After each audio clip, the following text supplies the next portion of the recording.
بسم الله الرحمن الرحيم نحمده ونصلي ونسلم على رسوله الكريم أما بعد السلام عليكم ورحمة الله وبركاته.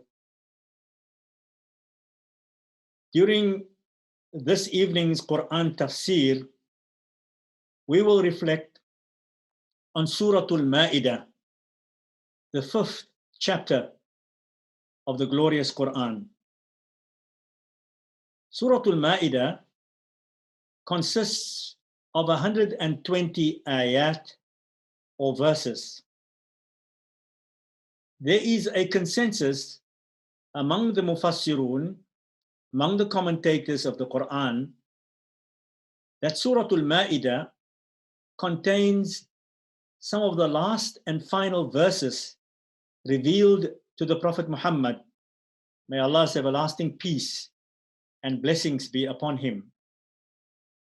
In fact, the clear wording of ayah number 3 of Surah Al-Ma'idah supports such a view, where Allah the Sublime proclaims, اليوم أكملت لكم دينكم وأتممت عليكم نعمتي ورضيت لكم الإسلام دينا.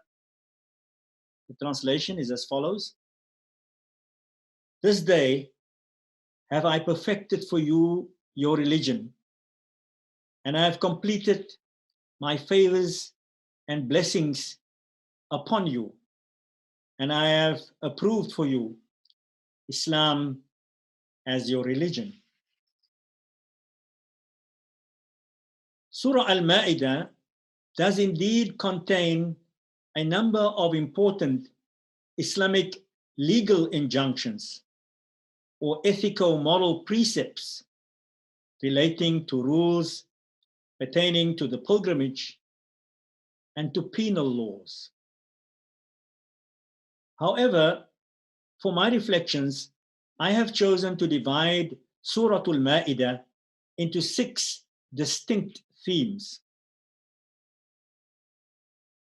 The first is the importance of fulfilling our promises, our agreements, our pledges, and our covenants.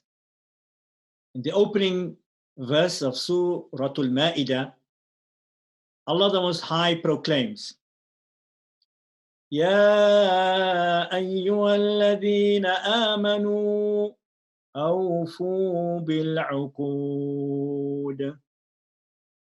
O you who have attained to faith, fulfill your agreements and your promises and your pledges. Surah Al-Ma'idah thus begins by exhorting believers to be trustworthy by being scrupulous in fulfilling and living up to their promises and to their pledges. A second theme dealt with in Surah Al-Ma'idah is that of providing believers with clear guidelines on dietary restrictions. Verse 2 prohibits the eating of carrion, of dead meat, of drinking blood, of eating pig's meat and animals over which other than Allah's name was used during the slaughtering process. Moreover, verse number 90 of Surah Al-Ma'idah unequivocally prohibits the consumption of khamr, wine or alcohol.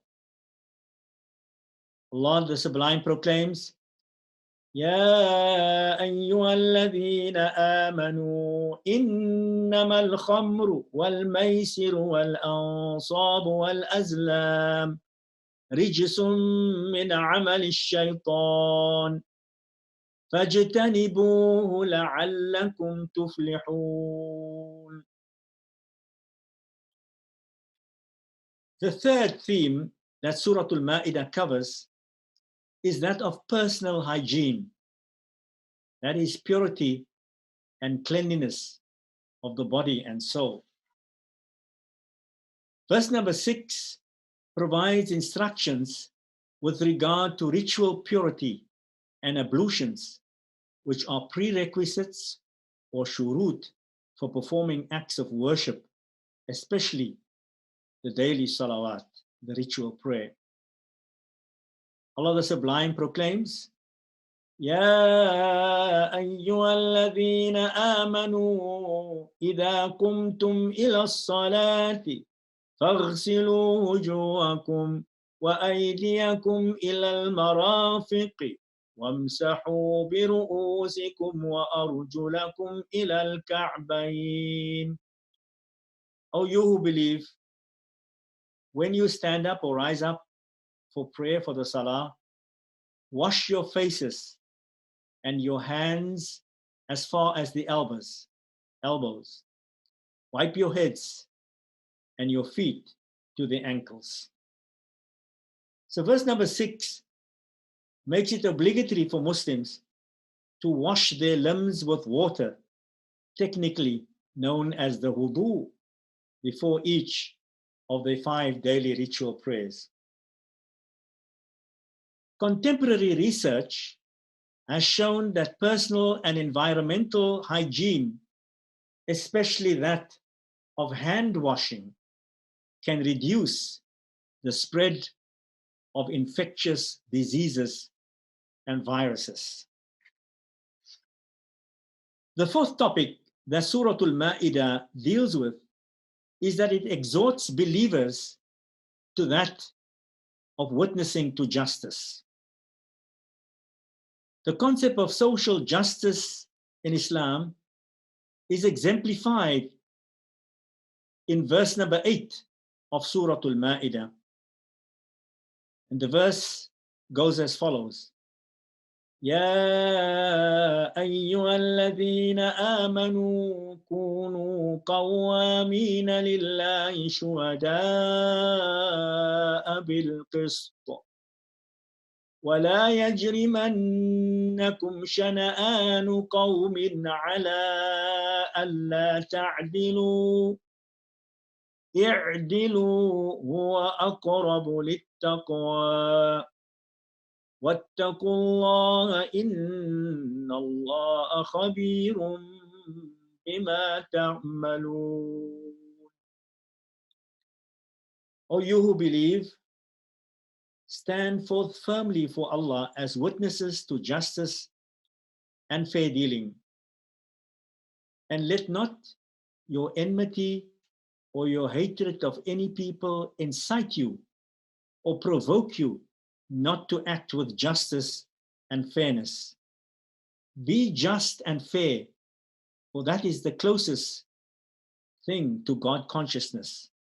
And be mindful of Allah, for Allah is ever aware of everything that you do.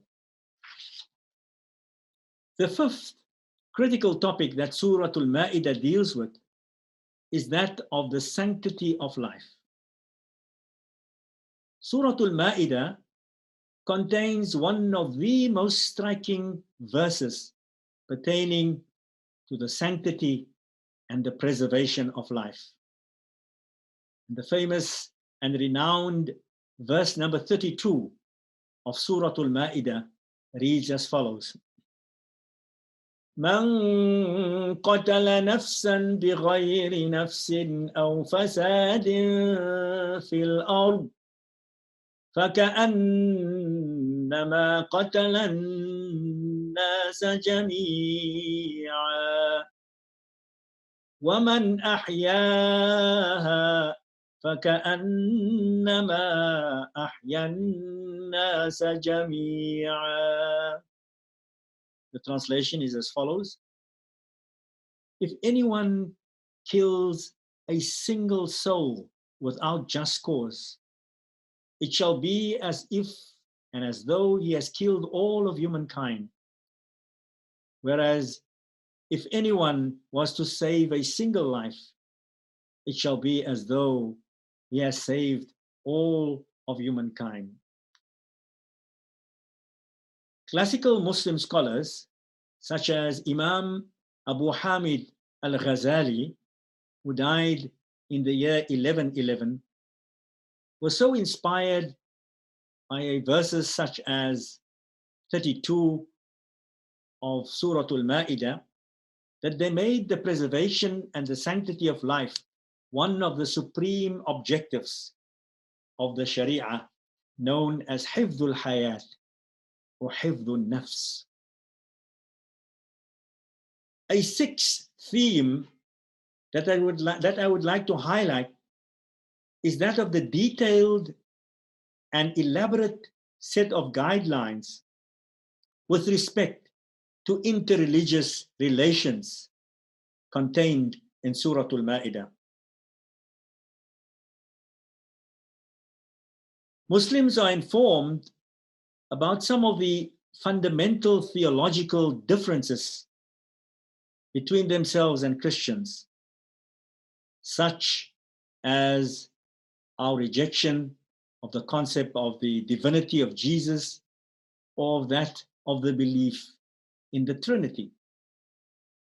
We are furthermore exhorted through the recalling of the history of Jews and Christians to learn the lessons of the errors of the communities of faith that have gone before us.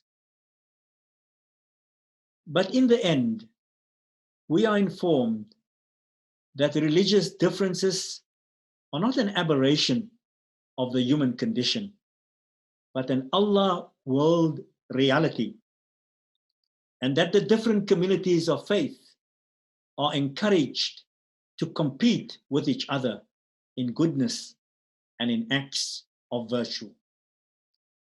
Verse 48 of Surah Al-Ma'idah beautifully exhorts us as follows: لِكُلٍّ جَعَلْنَا مِنْكُمْ شِرْعَةً وَمِنْهَاجًا وَلَوْ شَاءَ اللَّهُ لَجَعَلَكُمْ أُمَّةً وَاحِدَةً وَلَكِنْ لِيَبْلُوَكُمْ فِيمَا آتَاكُمْ فَاسْتَبِقُوا الْخَيْرَاتِ إِلَى اللَّهِ مَرْجِعُكُمْ جَمِيعًا فَيُنَبِّئُكُم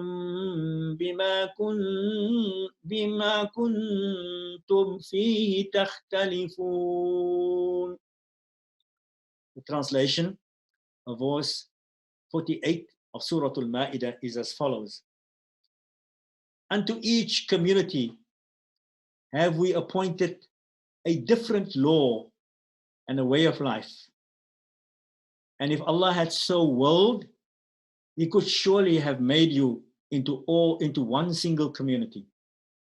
But He willed it otherwise, in order to test you by means of what He has given unto you. So compete then with one another in doing good works. And ultimately, unto Allah you all must return. And then Allah will make you truly understand all that on which you differed on this earth. In conclusion, Surah Al-Ma'idah contains an important message about a positive and life-affirming approach towards religion in general and Islam in particular. And this involves particularly avoiding what is known as ghulu, or extremes. Verse 77 of Surah Al-Ma'idah, the Prophet Muhammad, may Allah's everlasting peace and blessings be upon him, is instructed to tell the Ahl al-Kitab, Qul, Ya Muhammad, say to them, O Prophet sallallahu alaihi wasallam, Ya Ahl al-Kitab, La taghlu fi dinikum. O people of the book, do not commit excesses or go to extremes in matters pertaining to religion.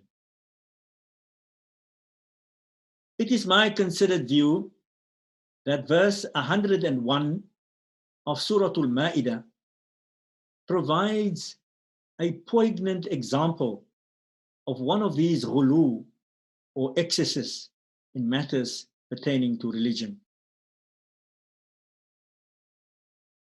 In Surah, in verse 101, Allah, the Lord of compassion and mercy, proclaims, يا أيها الذين آمنوا لا تسألوا عن أشياء إن تبد لكم تسؤكم وإن تسألوا عنها حين ينزل القرآن تبد لكم عفى الله عنها والله غفور حليم. The translation is as follows: O you who believe, do not ask of the things which, if they are made known to you, might make things even more difficult for you. For if you should ask about them while the Quran is being revealed, they will be made known to you. Allah has been pardoning and has remained silent about them, since Allah is all forgiving, all forbearing. There are some things on which we have been given some crystal clear and detailed divine guidance. Then there are others in which we have been given some broad guidelines and general principles. But most things our religion is silent about, not because Allah has forgotten about them, but because Allah, our Creator, knows us and He has provided His creatures with latitude to express their human creativity. In order to embrace this philosophy, classical Muslim legal scholars have developed a key Islamic usuli or methodological principle with regard to the religious classification and ordering of human behavior. And the principle goes as follows: Al-aslu fil ashya al-ibaha, meaning the essence of all things is permissibility. It simply means that permissible actions are limitless and no one needs any proof or evidence to declare something as being permissible. Prohibited acts, on the other hand, are limited and very few. And whoever has the courage to declare something as being prohibited or haram needs to provide clear and unequivocal evidence from the glorious Quran. For Allah does not desire to place undue burdens on His creation.